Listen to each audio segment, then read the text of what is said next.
주님께서 유월절에 십자가를 지셨습니다.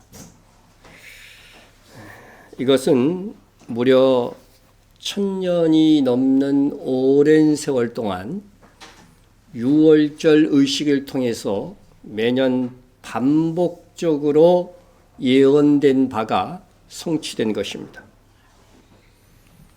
예수님께서 가정을 떠나서 공적인 생애, 곧 예수님께서 세상에 오신 목적을 수행하시기 위해서 사역을 시작하셨을 때에 예수님을 처음으로 세상으로 소개한 분이 세례 요한이었습니다. 그는 처음 예수님을 보는 순간 성령에 감동되어서 사람들에게 예수님을 이렇게 소개합니다. 요한이 예수께서 자기에게 나오심을 보고 이르되 보라, 세상 죄를 지고 가는 하나님의 어린 양이로다. 여기서 요한이 예수님을 하나님의 어린 양이다 이렇게 소개하였는데, 이 어린 양의 의미들을 잘 모르면 안 되는 거죠. 여기서 어린 양은 유월절의 희생 제물로 드리는 어린 양이 곧 예수님이었다고 하는 것입니다. 사도 바울도 예수님의 십자가에서 죽으심을 유월절 양으로서 희생된 것이다 말씀하고 있습니다. 그리스도께서 너희를 사랑하신 것 같이 너희도 사랑 가운데서 행하라. 여러분 그렇게 하고 있습니까? 예? 아무도 아멘을 안 하는 거 보니까 심각하네요. 예? 그런데 그리스도께서 우리를 어떻게 어느 정도로 사랑하셨느냐, 그것에 대해서 이렇게 말씀하십니다.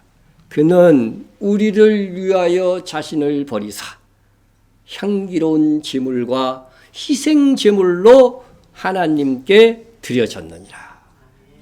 그분은 우리를 위해서 뭐 하셨다고요? 희생 제물이 되셨다. 무슨 희생 제물이냐?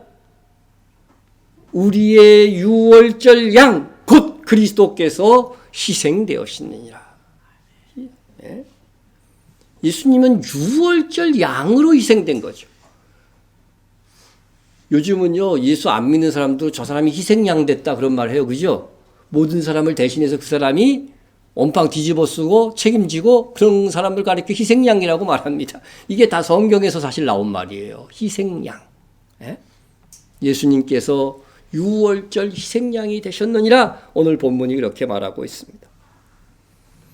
사실 희생 제물을 드리는 것은 아담이 타락한 이후부터 행해오던 제사 의식이었습니다. 아담의 아들인 아벨도 보면 양을 잡아서 제사를 드렸으니까 말입니다. 그런데 유월절에 드리는 이 희생 제물은 언제부터 생겨난 거예요? 모세 때부터. 이스라엘이 하나의 나라와 민족을 형성하면서부터 시작된 것입니다. 이 의식은 영원히 지킬 것으로 하나님께서 모세에게 명하셨습니다. 유월절뿐만 아니라 7절기를 하나님께서는 이스라엘에게 지킬 것을 말씀하셨습니다. 이 절기들은 예수님께서 우리를 구원하시기 위해서 하실 놀라운 사역들을 미리 예표로 보여주는 리허설과 같은 것이었습니다. 그 중에 첫 절기가 유월절입니다. 그런데 세례 요한이 예수님께서 유월절 어린 양이 되어서 죽으실 것을 미리 선포하였지만, 그리고 1000년이 넘는 세월 동안 유월절 어린 양을 통하여서 예수 그리스도께서 죽으실 것을 예언해 왔지만, 정작 예수님께서 유월절 희생양이 되어서 세상 죄를 지고서 죽으실 때에는 아무도 예수님께서 유월절 어린 양으로 죽으신다고 하는 사실을 알지도 못했어요. 인지하지 못한 것입니다. 이때는 이미 세례 요한도 죽고 없었기 때문입니다. 심지어 예수님을 만 3년 동안 따라다니며 가르침을 받았던 제자들조차도 이것을 알지 못했습니다. 그렇다면 고린도전서 5장 7절의 말씀처럼 예수님께서 유월절 어린 양으로 정말 유월절에 돌아가신 것은 맞는가? 그냥 믿으면 좋은데 그래도 한번 살펴봐야 되겠다 하는 생각이 듭니다. 지금까지 교회는 절기에 대한 관심이 적었기 때문에 예수님께서 우리 죄를 사시기 위하여서 십자가에 돌아가신 것은 알아도 그것이 유월절과 연관해서는 많이 생각해 보지 못한 것이 사실입니다. 그렇다면 우리가 잘 읽는 이 복음서에서 정말 예수님께서 유월절에 희생양으로 예수님께서 돌아가신 것이 맞을까? 그런데요, 정말 성경을 자세히 읽는다고 한다면 한자 한자 읽어가면은요, 이게 헛갈릴 수 있는 내용이에요. 하지만 유월절에 대한 별 관심이 없었기 때문에 그동안 헛갈리지 않은 거죠. 헛갈릴 이유가 없었던 것입니다. 관심이 없으면 안 헷갈리거든요.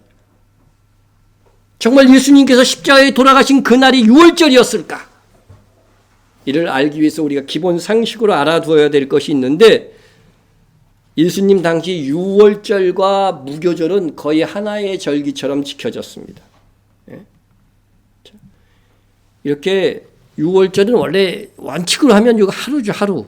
그죠? 하루예요. 그리고 나머지 7일을 뭐라고 그래요? 무교절이라고 합니다. 무교절. 그런데 이 무교절을 그냥 통칭해서 전체 8일을 유월절이라 부르고 유월절기다 이렇게도 불렀다고 하는 사실입니다. 불렀어요. 그리고 이 무교절 중에 이 첫날, 요 첫날 있잖아요. 그거를 뭐라고 불렀냐면은 큰 안식일이라고 불렀습니다. 이게 성경에 나옵니다. 큰 안식일이라고 불렀어요. 큰 안식일이라고 불렀어요. 그래서 우리가 이 상식적으로 알아야 돼요. 이거를. 자, 그리고 6월절을 그래서요. 6월절을 이 전체를 무교절로도 보고 6월절로도 이렇게 보기 때문에 이 6월절에 이 6월절을 뭐라고 하냐면 무교절의 첫날이다 이렇게도 표현을 한다는 거예요. 무교절. 그래서 우리가 상식적으로 알아두시기 바랍니다. 그리고 이스라엘에서는 하루가 언제 시작해요? 시간으로 얘기하면 대략 몇 시경? 오후 6시경에 하루가 시작되는 거죠. 저녁 해가 지는 때부터 시작되는 거죠. 우리는 몇 시부터 시작해요? 그렇죠. 밤 12시 0시라고도 하고, 그죠? 12시 시작되죠. 그것을 우리가 알아둬야 돼요. 그죠? 우리 시간대로는 밤 0시, 12시부터 그 다음 밤 12시까지, 그죠? 24시간. 그래서 보통 오후 시간을 13시, 14시 이렇게도 얘기하잖아요. 그래서 24시까지 있습니다. 그게 우리가 생각하는 요게 하루예요. 요게 하루. 근데 유대인은 오후 6시에서 오후 6시까지가 하루입니다. 그러니까 이 안에 이루어진 일들이 우리 기준으로 하면은 뭐예요? 이틀 동안 이루어진 걸로 착각할 수가 있어요. 그러니까 우리가 유대 기준으로 봐야 돼요. 성경에서 저녁이 되며 아침이 되니 뭐라 그래요? 첫째 날이라 그러잖아요. 그러니까 저녁이 항상 하루의 시작점이라는 거. 해가 졌을 때부터 하루가 시작된다는 그 개념을 이해하시고 보시면은 과연 예수님께서 6월절에 돌아가신 것이 맞는가 확인을 할 수가 있다고 하는 것입니다. 자, 성경을 보면 예수님께서 6월절 만찬을 준비하라고 제자들에게 명합니다. 무교절 첫날, 곧 6월절 양 잡는 날에 6월절 양을 잡는 게 그게 뭐예요? 예수님이 돌아가셔야 되는 날인 거예요. 이 날이. 그죠? 왜냐하면 예수님이 6월절 희생양으로 오셨으니까. 그러죠? 그래서 그날에 제자들이 예수께 여짜오되 우리가 어디로 가서 선생님께서 6월절 음식을 잡수시기 준비하시기를 원하시나이까? 아멘. 자, 6월절 음식을 준비하라고 요청하니까 이 날이 무슨 날이에요? 6월절 날이 다가온 거죠. 그죠? 꼭 저녁이 되면 이제 6월절이 되는 겁니다. 그런데 이 날을 무교절의 첫날이라고도 표현합니다. 그죠? 무교절의 첫날. 첫날이라고도 표현한다. 그리고 이 날에 6월절 양을 잡는 거죠. 6월절 양을 잡는 것입니다. 자, 이게 우리가 한번 또 표로 보면은요. 그렇죠? 6월절 양 잡는 날이 어느 날이에요? 바로 요 날이에요. 요 날. 그죠? 이 날입니다. 그래서 이 6월절 양 잡는 날, 그것을 무교절의 첫날이라고도 부르고 6월절 양 잡는 날이라고도 부른다.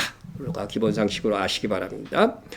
자, 그러면은 예수님께서 희생제물, 6월절 희생제물 양은 6월절에만 희생되어야 되니까 반드시 예수님은 이 예언을 성취하기 위해서 언제 죽으셔야 돼요? 6월절 양 잡는 날, 6월절에 죽으셔야 되는 거죠. 예? 요한복음 19장 14절에 말씀하십니다. 뭐냐면은 빌라도 총독이 예수님을 사형 선고를 하는 날, 재판을 하는 날을 기록되어져 있어요. 이 날은 6월절의 준비일이요. 때는 제6시라. 빌라도가 유대인들에게 이르되 보라 너희 왕이로다. 예. 자, 재판 중에 이 빌라도가 한 말이니까 이 날이 뭐라고 얘기하고 있어요? 이 날은 또 6월절의 준비일이다. 6월절이 아닌가? 6월절의 준비일이네. 이게 또 헷갈릴 수가 있어요. 자세히 보게 되면은요. 예? 자, 그런데 이것은 우리가 설명하면 이 전체 절기를 6월절이라고도 부르고 무교절이라고도 부른다고 그랬죠. 그죠? 전체 8일을. 그런데 이 첫 번째 날을 6월절 무교절의 첫날도라고 부르지만 6월절의 준비일이라고도 부른다는 것입니다. 무슨 준비일일까요? 큰 안식일의 준비일이라는 거예요. 큰 안식일. 여러분, 이 큰 안식일은 원래 안식일은 무슨 요일이에요? 우리나라로 하면은 주일이라고? 토요일이지. 토요일. 그건 거의 기본 상식인데 토요일이 원래 안식일이란 말이죠. 예? 그러면 하루 전날 금요일을 뭐라고 불러요? 준비일이라고 부릅니다. 그런데 이 큰 안식일은요, 토요일이 아니에요. 토요일이 될 수도 있어. 그냥 음력처럼 이렇게 막 돌아가는 거니까. 토요일이 아니라도 안식일의 대표 안식일로, 큰 안식일로 지킨단 말이죠, 이 날을. 그러니까 이 날의 준비일이라고 해서 6월절의 준비일이다.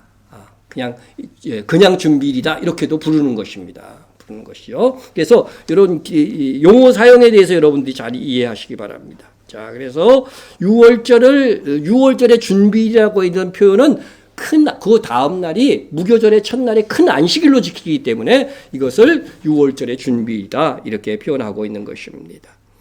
그리고 또 빌라도 총독에게 재판받는 시간이 몇 시라고 되어 있냐면은 제6시라고 되어 있습니다. 제6시가 우리하고 같은 시간일까요? 다른 시간일까요? 죄송하지만 똑같아요. 마태, 마가, 누가 이게 공간복음에서는요 유대 시간으로 기록했는데 여기 요한복음은요, 로마 시간으로 기억해요. 우리가 하는 시간하고 똑같아요. 예?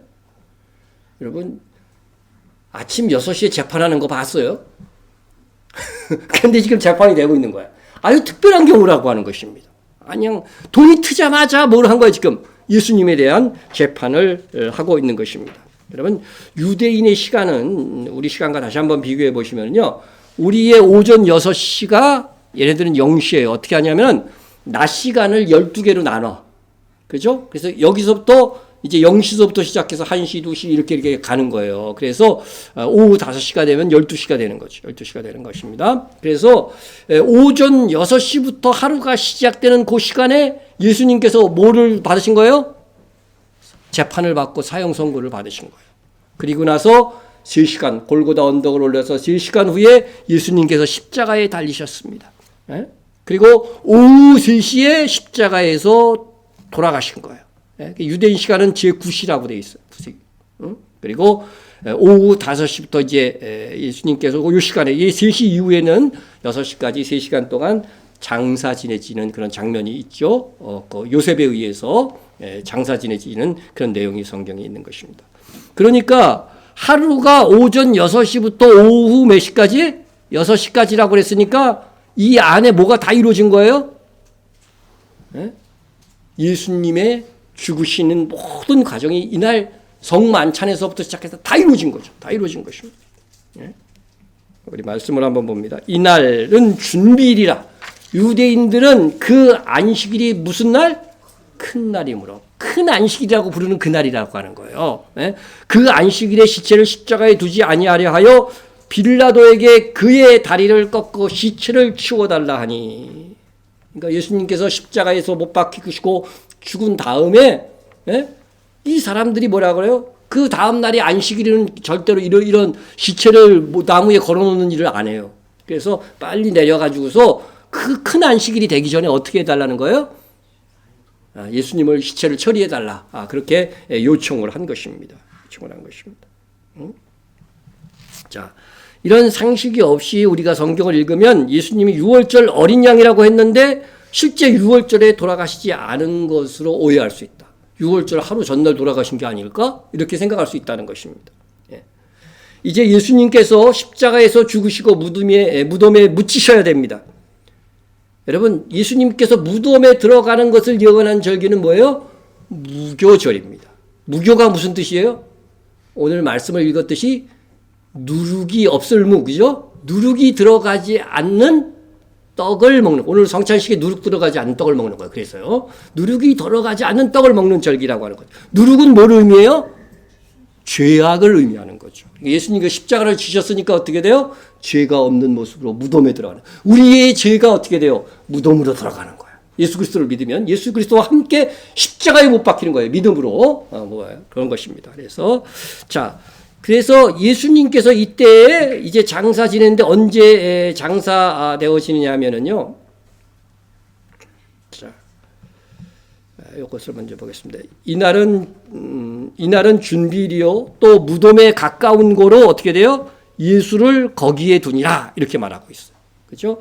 예수님께서 유월절 준비일이기도 하죠. 큰 안식일의 준비일이기도 한 이날에 돌아가셨기 때문에 예수님의 무덤이 거기서 어떻게 돼요? 가까웠다는 거죠. 무덤들이 가까웠어요. 예? 자, 보시면 이날은 준비일 곧 큰 안식일 전날이었으므로 저물었을 때에 그랬죠. 그죠? 예.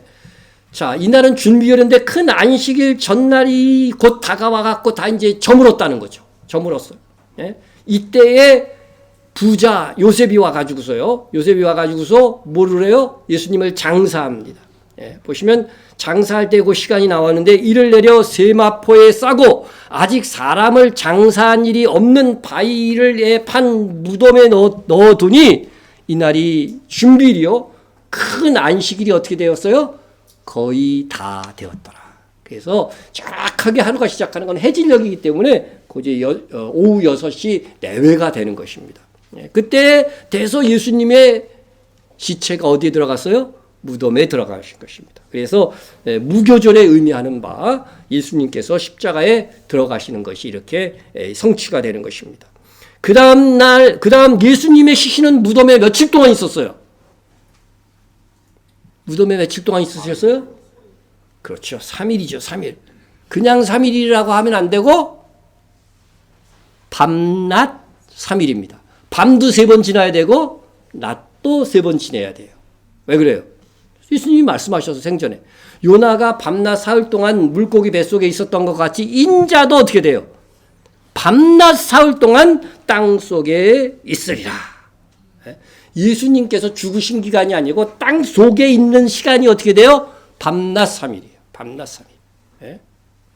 자, 요나가 밤낮 3일 동안 물고기 뱃속에 있었기 때문에 우리가 금요일 날 예수님이 돌아가셨다고 모든 교회들이 다들 이야기하는데 이거 맞는 말이에요? 틀린 말이에요? 금요일 날 돌아가시면 금요일 밤, 토요일 밤, 예? 밤이 2번밖에 없죠. 그죠? 낮은 토요일 하루밖에 없어. 그죠? 한 번밖에 없어요. 말도 안 되는 거예요. 우리는 성경을 문자 그대로 믿어야 되죠. 그죠? 문자 그대로 믿어야, 있는 대로 믿어야 돼요. 예수님은 금요일 날 돌아가신 것이 아니다. 흔히들 성금요일이라고 그러는데 그거 다 틀린 말이다. 예수님이 언제 돌아가셨어요? 그걸 예수님이 주일 날 부활하신 거는 맞아요, 안 맞아요? 우리가 주일 날 우리가 예배 드리는 이유도 예수님이 부활의 날이라고 해서 지르는 거 아니에요. 그죠? 그러면은 예수님이 언제 돌아가신 게 맞나 이거죠. 수요일 날 돌아가시, 수요일 날. 그래야 수요일 밤, 목요일 밤, 금요일 밤. 그래갖고 토요일 밤이 되자마자가 뭐예요? 주일인 거예요. 유대 기준으로는. 그러니까 수요일 날 돌아가셔야 맞는 거죠. 그래서 제가 이미 작년에도 AD 30년 예수님이 십자가에 돌아가신 때의 달력을 보여주셨죠. 예? 달력 한번 보십시오. 그 당시의 달력. 현재 우리의 요일하고 다 맞춰봤어요. 6월절이 무슨 요일이었어요? AD 30년에 이게 다 여러분 검색하면 나옵니다. 지금은. 그래서 여러분 6월절에 예수님께서 수요일 날 돌아가셨어요. 그래서 언제? 이 주일이 되자마자 이 시점에서 주일 어느 시간에 유대인 기준으로 하면 눈 깜짝할 사이라고 하는 시간이 있어요. 여기 시작되는 시간이. 그래서 예수님께서 우리의 부활에 뭐가 되신 거예요? 첫 열매가 되신 거예요. 그래서 우리도 부활할 때 언제 부활해요? 눈 깜짝할 사이에 부활할 거라고 성경에 분명히 나와요.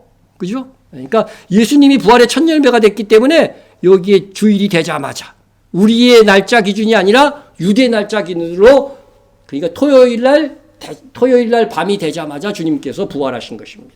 그리고 나서 막달라 마리아에게 보인 것은 그날의 새벽에 보이신 것이죠. 그래서 우리가 성경을 정확하게 보면 예수님은 수요일 날 돌아가신 것이다. 그런 것을 여러분 상식적으로 아시기 바랍니다. 자, 그런데 생전에 예수님께서 이렇게 만 3일 후에 부활할 것이라는 것을 말하고 다녔어요. 그러면 제자들이 이걸 기억하고 믿어야 될까요? 안 믿어야 될까요? 근데 제자들은 아무도 부활할 거라고 생각하지 못, 까맣게 잊어버리고 있어요. 여러분하고 비슷해. 몇 번 설교했는데도 까먹고 있는 거 막 이런 거 비슷해버려요. 그런데 예수님의 원수들, 예수님을 십자가에 못 박은 바리새인과 대지상들은 이 말을 기억하고 있었다는 사실이에요. 그리고 이렇게 빌라도에게 말합니다. 그 이튿날은 준비일 다음 날이라. 그러니까 큰 안식일이겠죠. 대제사장과 바리새인들이 함께 빌라도에게 모여 이르되 주여, 빌라도에게 가갖고 주여 그러는 거예요. 주여, 저 속이던 자가 살아있을 때에 말하되 내가 사흘 후에 나를 다시 살아나리라 한 것을 우리가 기억하오니. 제자들도 기억 못하는 것을 원수들은 기억하고 있었어. 그러므로 명령하여 그 무덤을 사흘까지 굳게 지키게 하소서 하고 요청을 하게 된 것입니다. 이에 빌라도는 로마 군사를 시켜가지고서 지킨 것이 아니라 너희들에게 경비병이 있지 않느냐? 너희 경비병으로 지켜! 이렇게 허락을 해 주었습니다. 이렇게 하여 예수님께서 죽으신 다음 날 3일까지 대제사장의 종들은 무덤을 지켰으나 오히려 그들은 예수님의 부활을 목격하고 도망칠 수밖에 없었던 것이죠. 우리는 이상 예수님께서 분명 6월절 밤에 6월절 만찬을 하시노. 그죠? 예수님이 6월절 만찬은 당연히 6월절에 하는 겁니다. 성경에 나오죠, 그거는. 6월절 만찬 후. 그 밤에 어디서 체포되셨어요? 겟세마네 동산에서 체포되시고 그 밤에 산헤드린 공회에서 사형 판결을 받았습니다. 여러분, 체포하자마자 그 다음날 재판을 해야지 밤에 재판을 해버렸어. 산헤드린 공회에서. 그런데 이 당시 법은 뭐냐면요, 산헤드린 공회가 재판권을 로마 정부에서 줬지만 사형에 해당하는 거는 로마 총독에 뭐가 있어야 돼요? 허가가 있어야 되는 거. 그러니까 사형에 판결을 했으면은 이것은 로마 총독에게 다시 보내갖고 다시 재판을 받아야 된다는 거예요. 그래서 성경에 보면 새벽에 빌라도 총독에게 기소를 합니다. 고발을 해요. 그리고 그날 아침 하루가 시작되자마자 빌라도 총독의 하루가 새벽 이제 아침 6시부터 이제 하루 일과가 시작되는 거예요. 유대에서는요. 그러니까 그때 또 바로 되자마자 그냥 재판이 열린 겁니다. 오전 6시에 재판이 열렸습니다. 이때에 예수님에 대해서 사형 선고를 내리는 것입니다. 그리고 이날에 즉각 사형이 집행돼요. 사형 선고받자 사형 집행하는 거 봤어요. 사형이 집행되어 갖고 장례까지 다 마칩니다. 이것이 다 6월절 하루 동안에 이루어진 일이라고 하는 사실입니다. 여러분, 예수님께서 체포되고 신문과 기소와 체포로 사형 선고받기까지 제가 시간을 재보니까 10시간도 안 됐어. 한 8시간 걸린 것 같아. 사형 선고를 받고도 즉시 십자가형이 집행되었고 사형 선고 후 불과 3시간 만에 예수님은 십자가에 달리셨습니다. 완전 속전속결입니다. 6월절 오전 9시에 예수님께서는 십자가에 달리셨고 6시간 만인 오후 3시에 운명하셨습니다. 여러분, 현대는 물론이고 고대에서도 있을 수 없는 다른 체포, 신문, 재판, 집행의 과정을 거쳐서 예수님께서는 십자가에서 돌아가신 것입니다. 체포, 기소, 1심 재판, 선고. 예? 여러분 재판을 해도 신문을 보통 몇 번씩 하잖아요. 그죠? 몇 번씩 해요. 재판하는 거 보면. 근데 그냥 1심 재판 열자마자 딱 사형 선고. 예? 그 다음에 빌라도에게 가서 또 다시 사형 선고. 예? 사형 집행까지. 이게 전부 다 6월절 하루 동안에 이루어진 일이라고 하는 것입니다. 예수님께서 이렇게 빨리 하루 동안에 모든 재판과 신문을 거쳐서 죽으신 것은 유대인들이, 대지상들이 예수님을 빨리 죽이고자 하는 그런 악한 마음도 있었지만 이것이 뭐예요? 하나님께서 6월절 어린 양으로 예수님이 죽으실 것이라고 하는 그 예언을 성취하시기 위함도 있다고 하는 사실입니다. 1000년이 넘는 세월 동안 하나님은 이스라엘 민족으로 6월절에 속죄를 위한 어린 양을 드리게 함으로써 그들의 죄를 대신하여 죽으실 그리스도가 오실 것을 기억하게 하고 예언하도록 하셨습니다. 그렇게 하나님께서는 그 언젠가 6월절에 그들을 위한 그리스도의 대속이 있을 것을 무려 정확하게는 1400년 동안 이스라엘 자손에게 6월절 어린 양을 통하여서 알려주고 계셨습니다. 그런데 정작 그리스도께서 오셔서 그들과 모든 세상의 죄를 대신하여 죽으심에도 그들은 이를 전혀 알아채지 못했습니다. 심지어는 예수님께서 십자가에 달리기 직전까지 직접 제자들에게 내 피는 새 언약의 피라고 많은 사람을 대속해서 흘리는 피라고 말씀해 주셨음에도 불구하고 제자들조차도 전혀 깨닫지 못했습니다. 그들은 예수님이 왕이 되면 뭐가 돼요?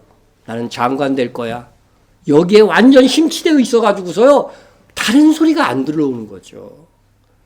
옆에서 무슨 소리를 해도 자기 얘기만 하는 사람들 있죠. 자기 생각이 너무 가득 차 있는 겁니다. 그러면 예수님께서 6월절 어린 양으로 십자가에 죽으실 것이 언제부터 계획된 것일까? 오래전에 계획된 것일수록 귀한 거죠. 사실은 그것을 성취하는 거니까.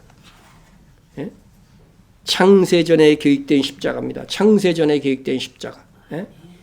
곧 창세전에 그리스도 안에서 우리를 택하사 우리로 사랑 안에서 그 앞에 거룩하고 흠이 없게 하시려고 그 기쁘신 뜻에서 우리를 예정하사 예수 그리스도로 말미암아 자기의 아들들이 되게 하셨으니 하나님의 아들들이 되게 할 사람들은 창세전에 뭐예요? 이미 뭐예요? 택했다고 돼 있어요. 우리를 택했다고 했죠. 근데 무엇으로? 그리스도 안에서 택할 것이라 그러니까 아담과 하와가 선악과를 따먹을 줄 하나님이 아셨을까 몰랐을까요? 아셨다는 거죠. 왜냐하면 그리스도를 통해서 우리를 하나님의 자녀 삼으시려고 계획하셨기 때문에 그런 것인 것입니다. 하나님은 하나님 자신을 우리에게 주심으로 인하여서 최고의 아픔, 최고의 희생을 통해서 우리를 선택하시기로 계획하신 거예요. 여러분 자식이 있는데 그 자식을 위해서 하나도 수고하지 않은 어버이가 있다고 생각해 보세요. 권위가 있어요, 없어요? 없죠. 근데 자식을 위해서 수고하고 눈물하고 직장 다니고 막 밥 먹이고 딱 일해갖고 진짜 눈물 콧물 흘리면서 마음 상해가면서 키웠으면은요 이 자식이 더 사랑스러운 거예요. 하나님은 그런 하나님의 자녀를 삼고자 하신 것입니다. 그래서 인간이 타락할 줄 아시면서도 그리스도를 통해서 내가 선택하리라. 하나님의 자녀를 삼으리라. 이렇게 계획하신 것입니다. 자, 그래서 우리가 그리스도 안에서 이런 말을 항상 이 말씀에서 기억해야 돼요. 그래서 그리스도로 말미암아 계속해서 그리스도로 말미암아 우리가 하나님의 자녀된 것을 성경이 강조하고 있는 거죠. 이것은 바로 예수님의 십자가를 통해서 에베소 1장 7절입니다. 우리는 그리스도 안에서 그의 은혜의 풍성함을 따라 그의 피로 말미암아 속량 곧 죄사함을 받았느니라. 속량은 대신 갚아주는 거죠. 대신 갚아주는 건데 그것을 결과로서 우리는 뭘 얻었다는 거예요? 죄사함을 얻었다. 이것은 예수님께서 흘리신 십자가에서 피로 말미암은 것이다. 너희가 그 십자가에서 죽은 것 같이 죄값으로 너희가 그렇게 죽어야 되는데 주님이 너희 대신 죽었다. 그것을 믿으면 어떻게 된다? 죄 사함을 받게 된다. 그래서 하나님의 나라에 너희가 죄인임에도 불구하고 의롭다고 여겨서 들어갈 수 있는 것이라고 말하는 것이 복음의 핵심 내용인 것입니다. 그런데 이 계획을 세운 것이 언제라고요? 언제? 창세전에 계획된 것입니다. 그리고 창세로부터 2000년이 지나고 지금으로부터 약 4000년 전에 아브라함을 통해서도 은혜로 얻는 구원에 대해서 말씀해 주셨습니다. 이를 뭐라고 부르냐면은 아브라함 언약이라고 부릅니다. 창세기 15장에 그 내용이 있는데 하나님은 당시 언약 방법에 따라서 아브라함에게 3년 된 남소, 3년 된 암년소, 3년 된 수양과 산비둘기, 집비둘기를 잡아오라고 했습니다. 그것을 죽입니다. 그 동물들을 죽여갖고요, 딱 쪼개놓고 양쪽에 딱 놓게 됩니다. 양쪽에 딱 놔요. 이것은 다른 게 아니라요, 그 당시에 언약을 체결하거나 조약을 체결할 때 이런 방법을 쓴 거예요. 세상에서 그렇게 했다는 것이죠. 그런 방법을 통해서 딱 동물들을 죽여가지고 시체를 양쪽에 놓게 됩니다. 그러면서 언약을 어떻게 체결하냐면 그 사이를 지나가면서 뭐라고 말하냐면은 우리가 이 약속, 서로 간에 이 약속을 지키면 내가 너한테 뭐 해줄게.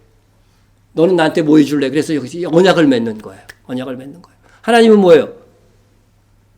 내가 이스라엘 땅, 그 지금 있는 이스라엘 땅, 가나안 땅을 내가 너한테 줄게. 하나님은 네가 아브라함의 지켜야 될 의무는 뭐예요? 하나님을 잘 믿는 거죠. 하나님 믿음에서 떠나지 않으면, 하나님의 말씀에 잘 순종하면 그렇게 된다고 하는 것이죠. 예? 그런데 만약에 언약을 안 지키면 어떻게 돼요? 여기 옆에 있는 동물들처럼 죽을 것이다. 그러면서 그 말을 하면서 지나가는 거예요. 그러니까 이게 언약식이 좀 살벌하죠, 그죠? 예? 이게 바로 저주의 맹세라고 그러는 거예요. 저주의 맹세. 예? 축복의 맹세와 저주의 맹세가 같이 있어요. 그죠? 예, 여러분, 이스라엘 백성이 가나안 땅에 들어가기 전에 하나님께서 모세를 통해서 레위기에 보면 어떻게 돼요? 저주와 축복을 함께 주죠. 그래서 우리에게는 하나님의 말씀을 지키느냐 지키지 않느냐에 따라서 저주와 뭐가 있는 거예요? 축복이 함께 있는 거죠. 기회가 함께 있는 것입니다. 그런데 보세요. 그러면은 그 사이를 누가 지나야 돼요? 아브라함하고 하나님하고 그 사이를 지나가면서 그 얘기를 해야 되는 거예요. 그 언약을 체결해야 되는 거예요. 과연 하나님과 아브라함은 그 시체 사이를 걸어가면서 서로에게 저주의 맹세를 했을까? 그런데 보세요. 해가 져서 어두울 때에 연기나는 화로가 보이며 타는 횃불이 쪼갠 고기 사이로 지나가라. 그날에 여호와께서 아브라함과 더불어 언약을 세워 이르시되, 이게 바로 아브라함 언약이에요. 예? 여러분, 언약이라는 이 단어를 중요하게 성경을 읽을 때 한번 보세요. 이게 아브라함과 맺은 언약이에요. 이게 바로 새 언약의 기초가 되는 것입니다. 이미 새 언약을 아브라함이 예언했어요. 보세요. 아브라함 지나갔어요? 안 지나갔어요? 안 지나갔다는 거죠. 누구만 지나갔어요? 타는 횃불, 하나님이 타는 횃불의 형상을 통해서 아브라함에게 보여준 거죠. 내가 지나가고 있다. 근데 일상적인 통상의 언약 같으면 아브라함도 거기 지나가야 되는데 아브라함은 안 지나갔어요. 하나님만 지나갔어요. 무슨 뜻입니까? 아브라함과 하나님 사이에 이 아브라함의 언약은 아브라함의 후손. 우리는 아브라함의 후손이 아니에요. 믿는 자들은 아브라함의 후손인지를 알지어다. 그죠? 갈라디아에서 있어요. 그러니까 우리가 하나님의 말씀을 안 지키면 우리도 이 저주의 맹세에 의해서, 하나님의 말씀의 저주에 의해서 죽어야 돼요. 그런데 아브라함이 안 지나갔어. 아브라함의 후손이 하나님의 말씀 계명을 어길지라도 어떻게 된다는 거예요? 그 저주의 맹세를 누가 받는다는 거예요? 하나님께서 직접 받으시겠다는 거예요. 이게 가장 큰 은혜인 거죠. 너희가 잘못한 것들도 너희가 저주를 받아 죽어야 되는데 대신 하나님이 내가 죽을래. 이거보다 더 큰 은혜, 이거보다 더 큰 아름다운 언약이 어디 있습니까? 예? 바로 예수님께서는 바로 이 새 언약, 아브라함 언약을 성취하시기 위하여서 이 땅에 오셔서 하나님의 대표로서 죽으신 거예요. 삼위일체잖아요. 하나님의 대표로서 우리가 우리 죄를 통하여 죽어야 될 것인데 주님이 대신 죽어주셨다고 하는 것입니다.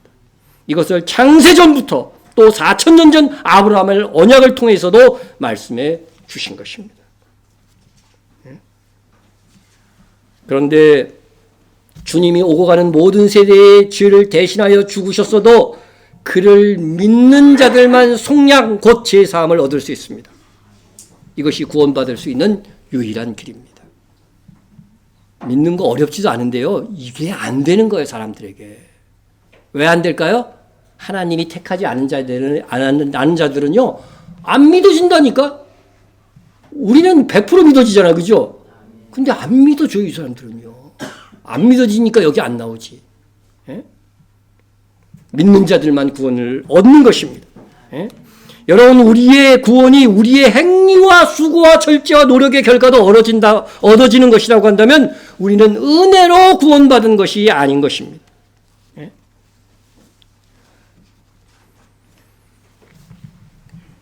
만일 은혜로 된 것이면 행위로 말미암지 않음이니 그렇지 않으면 은혜가 은혜되지 못하느니라. 그렇죠? 여기 분명한 말씀이 있어요. 우리의 구원은 행위가 개입되면 돼요, 안 돼요? 그러면 뭐예요? 은혜로 된 게 아니라는 거죠. 은혜로 된 게 아닌 것입니다. 네? 그래서 그 다음 절에서도 이렇게 말씀. 그런즉 어떠하냐? 오직 택하심을 입은 자가 뭘 얻었다고요? 구원을 얻었고 그 남은 자들은 우둔하여졌느니라. 네? 여러분, 아무나 복음을 들을 때 믿어지는 것이 아닙니다. 하나님이 택하신 자들만, 창세전에 택하신 자들만 믿어지는 것입니다. 반면 하나님께서 택하지 않은 자들은 우둔하게 되어져서 우리가 전하는 이 복음, 이 십자가의 도가 도무지 믿어지지 않는 말도 안 되는 어리석은 것이라고 말합니다. 십자가의 도가 멸망하는 자들에게는 미련한 것이요, 구원받는 우리에게는 하나님의 능력이라. 여러분, 한 사람을 영원히 살 수 있도록, 영생할 수 있도록 만드는 이 하나님의 무한한 능력, 이것이 십자가의 도를 믿는 거예요. 십자가에 죽으신 예수, 십자가의 도가 뭐예요? 십자가에 죽으신 예수가 나를 대신해서 죽으셨다고 하는 거 아닙니까? 이거를 믿는 자들에게는 영생하는 하나님의 능력이 그에게 작동하게 되는 것입니다. 그래서 멸망이 작정된 자들에게는 십자가에 죽으신 예수님이 너의 죄를 대신해서 죽었다고 하는 이 복음이 말도 안 되는 어리석고 미련한 말로 들리게 될 것이라고 하는 것입니다. 그럼에도 아직도 교회 안에는 믿음이 있어야 하지만 행위도 있어야 구원, 최종 구원에 이른다고 하는 가르침이 여전히 남아 있습니다. 심지어 한 번 구원은 영원하다고 주장하는 이것을 이 세대의 최고의 미혹이라고까지 말하는 분들까지 있습니다. 심지어 마지막 시대를 알리고 주님 다시 오실 때가 가까웠다고 하는 분들 중에 그렇게 말하는 분들이 있습니다. 여러분, 행함이 너무 이 세대에 없잖아요. 그죠? 그리스도인들이. 그러니까 그것이 안타까워서 나름 애타는 마음으로 그렇게 설파할지는 몰라도 여러분, 진리를 잘못 알면 열심을 품을수록 마귀의 도구가 되는 것입니다. 방향이 똑바로 있어야죠. 트랙에서 벗어나지 않아야 열심히 달려야 상이 되는 거죠. 엉뚱한 대로 달리면 달릴수록 멀어지는 것이고 사탄의 도구가 되는 것입니다. 바울이 말했습니다. 내가 하나님의 은혜를 폐하지 아니하노니 만일 의롭게 되는 것이 율법으로 말미암았으면 그리스도께서 헛되이 죽으셨느니라. 예? 율법을 다 지켜서 죄를 완전히 없애서 갖고서 구원을 얻을 수 있다고 한다면 사람이요, 그런 사람이 있다고 없어요? 의인은 없나니 하나도 없다고 그랬어요. 그렇게 행함으로 구원 얻을 수 있는 사람은 없어요. 선악과 한 번 따먹는 것으로 죽음이 이 땅에 온 겁니다. 예? 만약에 율법을 행하여, 율법이 하나님의 말씀이잖아요. 첫 언약. 그 언약을 지켜가지고서 구원을 받을 수 있다. 지켜서 구원을 받을 수 있는 것이라고 한다면은요, 그리스도께서 뭐 하신 거예요? 헛된 죽음을 죽으셨다는 거, 십자가에서. 그러니까 믿은 후에도 행위가 있어야 구원받는다는 사람들은 뭐래요? 예수 그리스도의 십자가에서의 죽음을 헛되게 만드는 거예요, 지금. 심각한 죄를 짓는 것입니다. 예? 여러분이 예수님께서 6월절 어린 양이 되어 나의 죄값을 대신하여 죽으셨다고 믿고 계시다면 여러분은 그 믿음으로 구원을 얻은 것입니다. 그리고 그것으로서 하나님께서 나를 창세전에 은혜로 택하시고 예정한 하나님의 자녀였음이 확증되는 것입니다. 하나님께서 이렇게 행위가 아닌 은혜로 구원하신 이유가 무엇인지 아십니까? 우리에게 거저 주시는 바. 거저 주셨다니까요. 거저 먹었어요, 여러분들 영생을. 거저 주시는 바 그의 은혜의 영광을 찬송하게 하려는 것이라. 그래서 구원받은 우리는요, 다 예배 때마다 구원 찬송이 찬송가에도 최고 많죠, 그죠? 그래서 예배 때마다 구원 찬송을 하나씩 꼭 들어가야 돼요. 나를 내 대신을 속죄하신 주님을 찬양하는 그 노래, 예? 그 은혜의 영광을 찬송해야 하는 것입니다. 이를 위해서 오늘 우리는 6월절 성찬 예식을 행하는 것입니다. 그럼에도 믿더라도 행함이 있어야 구원을 받는다고 말하여 구원의 은혜를 훼손하는 사람들은 과연 어떻게 될 것인지 솔직히 저도 확실히 모르겠습니다. 하나님만 아시겠죠. 그들도 뭐를 믿는다 그래요? 예수를 믿는다 그래요. 예? 그렇다면 구원을 받을 것이지만 정확한 믿음의 효력을 모른다는 점에서 구원을 확실히 받은 것이라고 말하기도 100% 어렵다는 거죠. 그래서 그들이 구원을 받을지라도 하나님의 영광, 예수 그리스도의 공로를 손상시킨 것임으로써 구원을 받더라도 상당한 매를 맞고 구원을 받지 않을까 생각이 됩니다. 여러분, 예수님께서는요, 한 번 믿으면 취소되지 않는 구원을 우리에게 주신 것입니다. 이것이 바로 구언약과 새 언약이 다른 점이에요.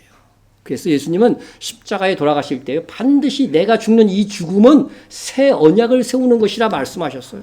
예? 자, 이미 구약 성경에 예수님이 오시기 600~700년 전에 말씀하셨어요. 여호와의 말씀이니라 보라 날이 이르리니, 지금 안 이루어졌지만 날이 이르리니 내가 이스라엘 집과 유다 집에 새 언약을 맺으리라. 새 언약을 예언했다니까요. 여러분, 이스라엘 집과 유다 집과 새 언약 지금 맺어졌어요? 안 맺어졌어요? 안 맺어졌지. 언제 맺어졌어요? 이게 지금 대상이 누구예요? 이스라엘 집과 유다 집이죠.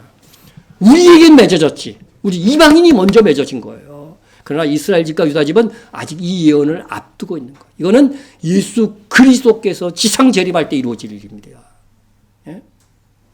성경의 예언이 안 이루어지겠어요? 다 이루어지죠.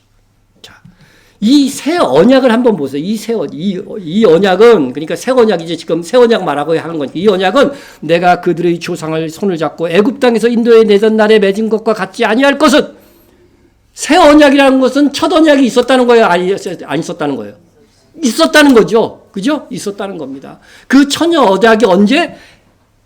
애굽 땅에서 인도에 내던 날에 맺었다고 하는 거예요. 어디서 맺은 거예요? 시내 산에서. 그죠? 모세가 시내 산 꼭대기에 올라가서 율법과 십계명을 받아왔잖아요. 그때의 언약과 다를 거라고 하는 거죠. 그때 언약은 어떤 언약이었냐면 내가 그들의 남편이 되었어도 이스라엘이 하나님의 그런 뭐예요? 아내야. 그게 결혼 언약이었던 거, 이것도요. 우리도 예수님과 결혼 언약이지만 하나님과 이스라엘이 결혼 언약이에요. 하나님이 내가 그들의 남편, 이스라엘의 남편이 되었다는 거죠. 그래도 어떻게 돼요? 그들이 내 언약을 깨뜨렸습니다. 여러분, 결혼해도요, 불륜을 저지르면 어떻게 돼요? 결혼 언약이 깨지고 이혼하는 거죠. 예? 언약을 지켜야 돼요. 근데 이스라엘이 하나님의 말씀, 율법, 언약의 내용으로 주신 그 율법과 십계명을 지켰어요, 안 지켰어요? 제대로 안 지켜갖고 내 언약이 깨졌다고 말씀하고 있는 겁니다. 깨졌다. 그러면 새 언약은 뭐겠어요? 깨질 수 없는 언약을 주시겠다는 거죠. 깨질 수 없는 언약을 주겠다. 자, 깨질 수 없는 언약을 어떤 방법으로 주시냐? 어떤 방법을 주시느냐? 저분들 좀 깨워야죠. 예? 이거 뭐 이렇게 못 깨워? 코 가지고 오는데 그 깨워야지, 그걸. 설교 시간에 코 가지고 오면 안 되지. 그러나, 그날 후에, 새 언약이 어떤 언약인가 한번 보세요. 그러나 그날 후에 내가 이스라엘 집과 맺을 언약은 이러하니. 이것이 새 언약이죠. 곧 내가 나의 법을 어떻게 돼요? 그들 속에 둔다는 거예요. 여러분 첫 언약은 어디다가 새겨줬어요? 돌에다가 새겨졌잖아요. 그죠? 돌에다가. 그러니까 이 새 언약은 돌에다 안 새겨주겠다는 거예요. 어디? 그들 속에 세워두고 그들의 마음에 기록하여 이렇게 돼 있어요. 그들의 마음에 기록하여. 예? 나는 그들의 하나님이 되고 그들은 내 백성이 저절로 된대요. 될 것이야. 저절로 믿어진다는 거야. 여러분 마음속에 새겨진 거는 이거 도려낼 수 있어요 없어요? 안 도려내진다는 거예요. 바로 믿음으로 의롭게 된다고 하는 것은 뭐냐면요. 마음속에 하나님의 말씀이 새겨졌기 때문에요. 이 믿음이 어떻게 돼요? 없어지지 않아요. 한번 예수 그리스도를 믿으면은요. 어디에 새겨져요? 하나님의 말씀이 마음에 새겨져요. 그래서 다른 건 몰라도요. 이 믿음만은 안 없어지는 거예요. 그래서 한 번 구원은 영원하다고 얘기하는데 그렇지 않다고 주장하는 사람들은 뭐예요? 성령의 역사를 부인하는 사람들이에요. 심각한 사람들이죠. 자, 그래서 어떤 상태가 되냐면요. 새 언약을 맺으면 그들이 다시는 각기 이웃과 형제를 가리켜 이르기를 너는 여호와를 알라 하지 아니하리니 이는 작은 자로부터 큰 자까지 다 나를 알기 때문이라. 우리 일단 예수 믿었잖아요. 너 예수님 믿어? 뭐 이렇게 말할 필요도 없다는 거예요. 이미 우리는 한번 믿으면요. 이 믿음은 굳건해. 믿으라 말아 뭐 그렇게 말할 필요도 없어요. 이제는 이 부분은요. 정말 예수 그리스도를 믿고 영접 기도한 사람은 하나님께서 지켜주십니다. 세상 사람들이 이걸 이해하지 못하지. 너희들 우리 십자가의 도가 미련해 보이기 때문에 너희들 진짜 믿냐 그거? 아니 100% 믿어지는 걸. 이 믿음이 하나님의 선물이라고 말씀합니다. 너희는 그 은혜에 의하여 믿음으로 말미암아 구원을 받았느니 이는 너희에게 난 것이 아니요 하나님의 선물이라. 행위에서 난 것이 아니니 이는 누구든지 자랑하지 못하게 한다. 여러분의 구원에 대해서 내가 자랑할 수 없기 때문에 어떻게 돼요? 하나님의 은혜의 영광을 찬송할 수밖에 없는 거예요. 그런 목적 때문에 우리를 행위가 아닌 믿음으로 구원하신 것입니다. 예? 얼마나 감사합니까? 영원한 생명을 얻는 건데 믿고 나니까 이게 얼마나 다행이에요. 내가 얼마나 큰 은혜를 입은 거예요. 예? 내가 그들의 악행을 사하고 죄들 많이 지셨죠? 주님이 사해 주신답니다. 다시는 그 죄를 기억하지 아니하리라. 예. 이 은총이 있는 거죠. 목욕의 은총이죠. 예. 그래도 죄 짓잖아요. 그래도 그죠? 그거는 하나님이 다루십니다. 그러나 우리가 하나님의 나라에 들어가느냐 들어가지 않느냐 하나님의 법정에서 다룰 때는 예수님이 우리의 모든 피를 대신해서 죽으셨기 때문에 너 의롭다 이렇게 인정하시고 하나님의 나라에 들어가게 되는 것입니다. 그러면 구약의 선지자가 예언한 이 새 언약을 예수님께서 어떻게 친히 성취하여 가셨는지를 봅시다. 예수님은 유월절 만찬에서 이 말씀을 하셨습니다. 또 잔을 가지사 감사기도 하시고 그들에게 주시며 이르시되 너희가 이것을 마시라. 이것은 죄 사함을 얻게 하시려고 많은 사람을 위하여 흘리는 바 곧 나의 피 곧 언약의 피니라. 무슨 언약? 이것이 새 언약이에요. 새 언약이라고 안 나와져 있는데 누가복음에는 새 언약이라고 딱 나와 있어요. 이 자는 내 피로 세우는 새 언약이니 곧 너희를 위하여 붓는 것이라. 예, 누가복음에는 명백하게 새 언약이라고 되어 있어요. 마태복음에도 그냥 언약이었지만 이것은 사실 새 언약입니다. 예? 그리하여 이때로부터 예수님을 믿는 자들은 예언 그대로 죄 사함을 얻고 그 마음에 하나님의 법이 새겨지는 것입니다. 이것은 예수님을 믿는 즉시 성령께서 내 마음에 들어오사 내가 가진 믿음을 지켜주시는 것을 의미합니다. 그래서 우리는 다른 사람들이 믿어지지 않는 이 믿음을 가진 것이고 내 안에 계신 성령님의 역사하심으로 이 믿음이 유지되고 있는 것입니다. 네? 우리는 이 믿음으로 취소되거나 상실되지 않는 구원을 얻은 것입니다. 왜냐하면 새 언약은 행위가 아닌 믿음으로 의롭게 되어지는 것이기 때문에 그렇습니다. 그러므로 우리가 예수님을 구세주로 믿는 즉시 체결되는 새 언약은 인간 편에서 어떤 계명에 대하여서 불순종하더라도 믿음이 있는 한 그의 구원은 취소되지 않는 은혜가 임하는 것입니다. 그러니까 제 마음대로 져도 될까 안 될까요? 여기까지만 얘기해서 그래요. 그 예수 믿고 난 지은 죄에 대해서는 뭐예요? 반드시 하나님께서 어떻게 돼요? 벌하십니다. 징계하십니다. 예. 벌 받기 전에 빨리빨리 얘기해야 하세요. 빨리빨리 하세요. 그렇기 때문에 더 안 믿는 사람보다 믿는 사람들은 고아와 같이 아니고 자녀로 여기기 때문에 더 빨리 징계하셔요. 더 빨리 징계하십니다. 그런데 하나님께서 율법을 행하여 구원을 얻을 수 없다는 이 말씀은 예수를 믿은 다음에도 여러분 마찬가지입니다. 그래서 만약 나는 행위 완전하여 구원을 받을 수 있다고 한다면 그는 하나님 앞에서 오만한 자이고 자기를 속이고 있는 자인 것입니다. 예? 하나님께서 율법을 행하여 구원을 받을 자가 하나도 없다고 하시는데 나는 행함으로 구원을 얻을 수 있다고 말한다고 한다면 이것은 신성모독도 되는 거예요. 예? 절대로 하나님의 계명인 율법을 다 행하여 구원에 이를 수가 없는 것입니다. 주님은 우리가 그렇게 행함으로 구원 얻을 수 없음을 아시고 믿음으로 어렵게 되어 하나님의 나라에 들어가는 길을 십자가로 열어주신 것입니다. 우리 한 가지만 더 얘기합니다. 십자가에서 예수님께서 죽으신 이유가 있어요. 우리의 삶을 위한 목적도 있다는 거죠. 여러 번 반복해서 말씀드린 구절입니다.